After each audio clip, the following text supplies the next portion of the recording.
ஓம் சக்தி பராசக்தி. என் அன்பு செல்லமே, வாழ்க்கையில் எவ்வளவோ கஷ்டங்கள், எவ்வளவோ இன்னல்கள், எவ்வளவோ துயரங்கள், எவ்வளவோ அனுபவங்கள் எல்லாமே நீ அனுபவித்து விட்டாய். இனி உனக்கு உள்ளம் நிறைந்த வாழ்வை உன் அம்மா நான் கொடுக்க போகின்றேன் தங்கமே. உன் உள்ளம் எதை தேடிக் கொண்டிருக்கின்றதோ, எது வந்தால் உனக்கு மகிழ்ச்சி அடையுமோ, அந்த ஒரு விஷயத்தை உனக்காகவே உன் அம்மா நான் செய்ய போகின்றேன். உன் உள்ளம் நிறைந்த உன்னுடைய உயிரான உறவை உன்னிடம் இப்பொழுது பேச வைக்க போகின்றேன். அவரே தானாக வந்து உன்னிடம் இப்பொழுது பேச போகின்றார்.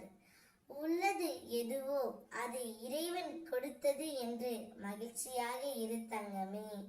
இல்லாதது எதுவோ அது இனி இறைவன் கொடுக்க போவது என்று நம்பிக்கையோடு காத்திரு. போராடி பழகும் வித்தையை முதலில் உன்னுடைய மனதுக்கு கற்பித்து பார். அது தரும் வலிமை உன்னை கொண்டு செல்லும் வாழ்க்கையின் வெகு தூரத்திற்கு தங்கமே.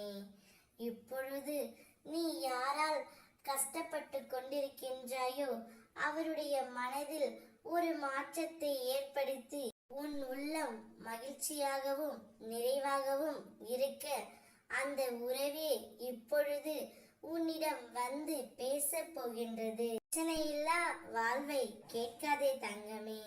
கண்டிப்பாக என்னால் அதை தர முடியாது. பிரச்சனையை எதிர்கொள்ளும் சக்தியை கேள். நிச்சயம் நான் எப்போதும் உனக்கு உன்னுடனே இருந்து சக்தியாக இருப்பேன். எதுவும் கடந்து போகும் என்பதை சுலபமாக சொல்லிவிடலாம். ஆனால் வாழ்க்கையின் சில நொடிகளை கடந்து வருவது அவ்வளவு ஒன்றும் சுலபமல்லை தங்கமே. ஆனால் என் பிள்ளையான நீ அனைத்தையும் கடந்து வந்து விட்டாய். கிடைக்குமா என்று என கேட்காதே, கிடைக்கும் என நம்பு. நடக்குமா என்று என்னை கேட்காதே, நடக்கும் என நம்பு. முடியுமா என்று என்னை கேட்காதே, முடியும் என நம்பு தங்கமே. அனைத்தும் நல்லதாகவே நடக்கும்.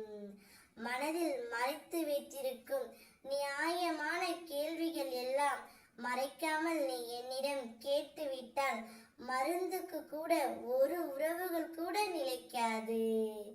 அதனால்தான் உன் உள்ளம் நிறைந்த உறவை உன்னுடனே சேர்த்து உன்னை அவர்களுடன் வாழ வைப்பேன் தங்கமே.